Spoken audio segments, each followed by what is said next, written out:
Ladies and gentlemen, Pokemon Go is about to change forever. Literally some game-changing news coming with the next two Pokemon Go events that is going to change the landscape of the game permanently. And it's very exciting, it's all good news, and I'm excited to get into it, so let's do that.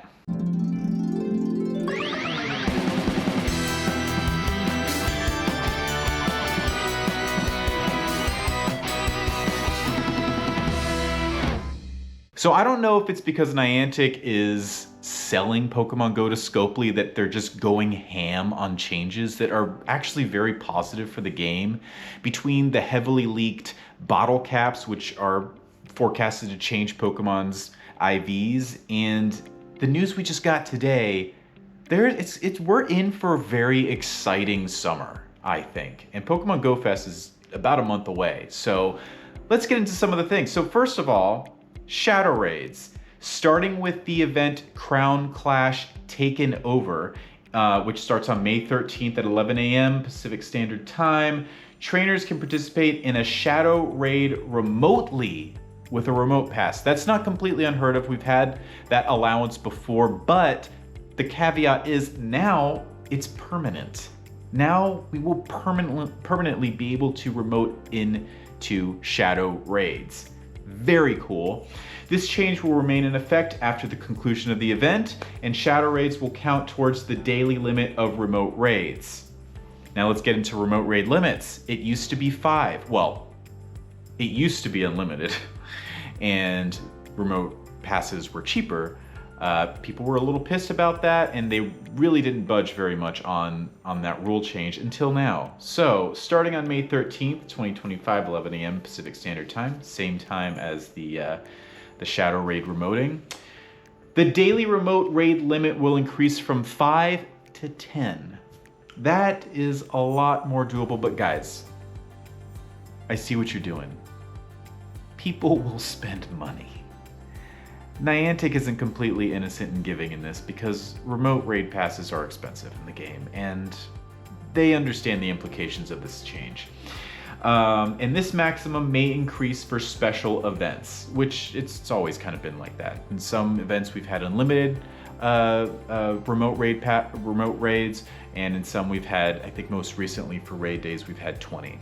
Okay, so that is the first thing. Shadow Raids are remotable, and the max raid limit is going from 5 to 10, again, permanently. With special stipulations on certain events where they can make it unlimited or 20 for a limited amount of time, but 10 is the base now, so that's pretty cool. Now, talking about max battles, going around Gigantamax Machamp Max Battle Day starting on May 19th, 11 a.m. Pacific Standard Time.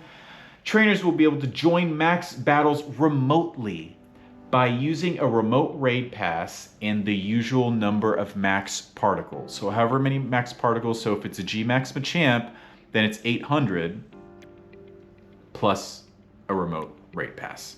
So 2 items there. The ability to join max battles remotely will remain in effect after the conclusion of the event. So again, it is permanent.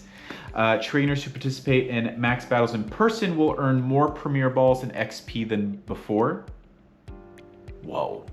Do you know how much XP we would get in G-Max battles? How much XP are we get? Guys, I'm telling you, lucky egg. Spend the 200 coins to double your rewards. Like, it's totally worth it. I mean, just crazy. And also, the limit of this is also very exciting, and I'm so happy they're implementing this because the limit's been really annoying. The limit of max particles trainers can hold will increase from 1,000 to 1,500. Amazing. This maximum may increase for special events.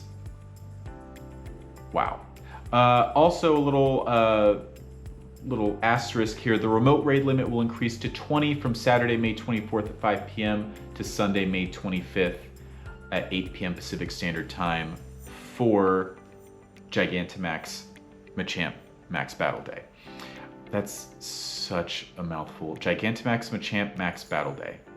Anyway, all really cool things. I am super pumped for this. Anyway, this is great news. This is super, super, super, super exciting. I'm glad that they finally budged a little bit on this, and I'm glad that we can finally remote max battles, because I mean, I couldn't participate in the Snorlax G-Max day. Just couldn't. There was no way to get a team where I was. Like, there weren't many players. Like, the Gmax feature, it's been criticized, is not friendly to rural players, as is a lot of stuff in the game. So the capability to remote into those, thank you.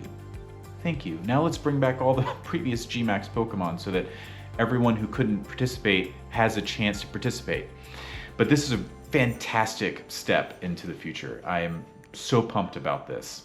So while you're here, let's talk about the event that this game-changing feature is going to be featured. Crown Clash is where it will start. That is going to be going from Saturday, May 10th to Sunday, May 18th, with the second half of Crown Clash beginning on May 14th being the Go Rocket Taken Over portion of the event. So on May 10th, you can expect, for bonuses, 2x XP for evolving Pokemon, increased chance to encounter Shiny Nidoqueen wearing a crown, Shiny Nidoking wearing a crown, Shiny Slowpoke, Shiny Combee, and Shiny Litleo. That's insane. That's a lot going on. A lot of shiny increase.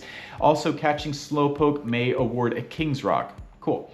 Complete the collection challenge to earn this bonus. Trainers level 31 and up will receive 1 guaranteed XL candy for evolving Pokemon. That's nice. Pokemon debuts is King Gambit, and it can be shiny as long as, you know, if you have a shiny Pawniard, you can just evolve it into shiny King Gambit. You can evolve Bisharp into King Gambit after you defeat 15 Dark-type or Steel-type Pokemon in raid battles with Bisharp as your buddy, and you do not have to defeat these Pokemon with Bisharp, which means that you can just go into raids and then leave. Go in and leave until you hit your 15, and on the 15th you can actually like defeat the raid boss, and that'll count. So you can just go into the battle, raid battle, leave, and that's it. Costume Pokemon debuts, the Crown Nidoqueen and Crown Nidoking look super cool, and I'm actually pretty excited about those. I need the shiny of both of those.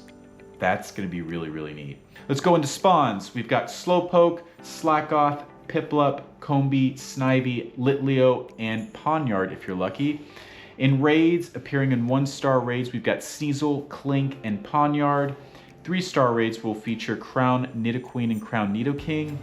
Field research tasks are not available yet, but hopefully some of them feature Nidoqueen and Nidoking. There will be a collection challenge. And yeah, my big thing is going to be the Crown Nidoqueen and Nidoking, as well as a shiny male Litleo. I still need that. That is a very rare one. If you don't know, the male, which appears different when you evolve it into Pyroar, the male is about 1 in 8 chance. Yeah, that's going to be a good event. And then we have the Team Go Rocket portion of this event, which is always exciting, going from May 14th to the 18th, and it starts at midnight on May 14th on Wednesday. So bonuses are going to be Team Go Rocket will appear more frequently at balloons and Pokestops. You can use a charge TM to help a Shadow Pokemon forget frustration. And Pokemon caught via 1-star and 3-star Shadow Raids during the event will have a wider variance of attack, defense, and HP, which I don't see how that's a great bonus, but okay. I guess for PvP people, but that's really it.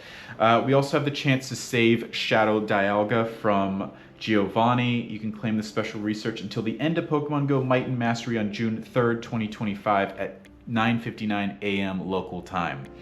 So if you want Dialga, and I think that's a really good one to go for, make sure you get that research done by June 3rd.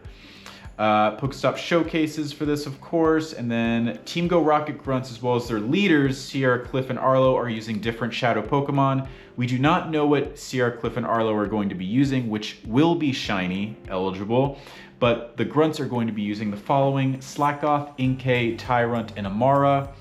In 10-kilometer eggs, from 12-kilometer eggs, Pawniard and Larvitar will be moving into 10-kilometer eggs, which I think is fair because I always get a little annoyed when I hatch those, because it's 12 kilometers is a lot only to hatch a Larvitar, which we had a community day for that like 6 years ago. So why is that considered that rare anymore? I don't even know if it should be in 10-kilometer eggs, if I'm telling the truth. Shadow Raids. Appearing in 1-star Shadow Raids are Magnemite, Cyndaquil, Murkrow, and Spoink. 3-star Shadow Raids, Lapras, Piloswine, and Girder. And again, you can remote into those raids at this point in the event. So, yes.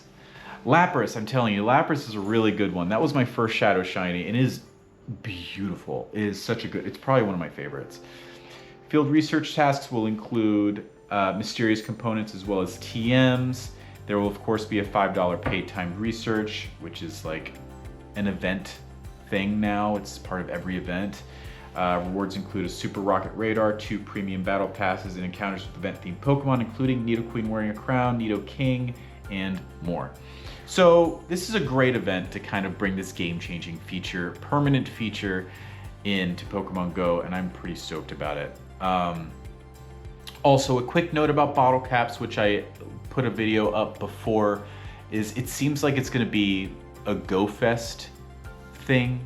It'll be around the time that Go Fest is happening that we get those bottle caps, just based on some of the leaks and the fact that they're temporary. There is a hard date that's listed, and it seems like it's like July 5th or something. It's a temporary feature, but I have a feeling it'll keep coming back into the game. And it's if it's a pay-to-play feature, I'm honestly going to use it, because there's, like I showed you in my last video, which I'll link to this video, there are so many Pokemon that I want to IV train with bottle caps, so I'm pretty stoked about that. So a lot of great fun things coming to Pokemon Go. Let me know what you're most excited for.